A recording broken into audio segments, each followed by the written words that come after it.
खुशियाँ खरा लुटाने की। नवरात का बहाना तो माँ ने बना लिया। माँ का तो नेचर है हर भूल भूल जाने की। नवरात का बहाना तो माँ ने बना लिया। नवरात का बहाना तो माँ ने बना लिया। माँ का तो नेचर है भक्तों के घर में जाने की। नवरात का बहाना तो माँ ने बना लिया।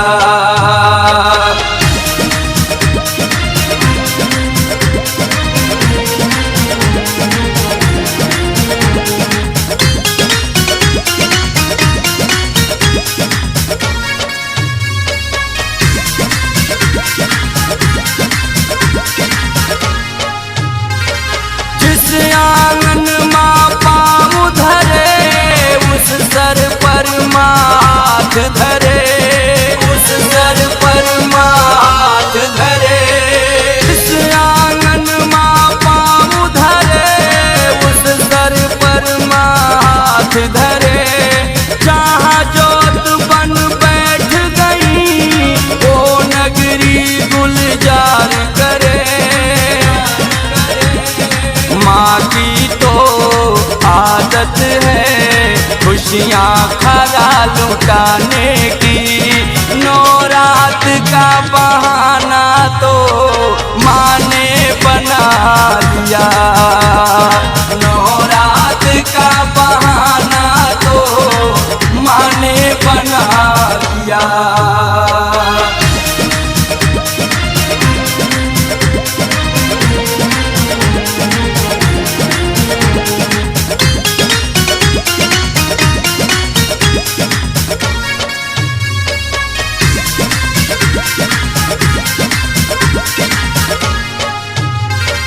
माँ की बात निराली है बिगड़ी बनाने वाली है। बिगड़ी बनाने वाली है। माँ की बात निराली है बिगड़ी बनाने वाली है। सब पर राखे एक नजर चाहे जैसी डाली है। माँ की तो आदत है कण कण में कण सजाने की। नवरात का बहाना तो माँ ने बना लिया। नवरात का बहाना तो माँ ने बना लिया।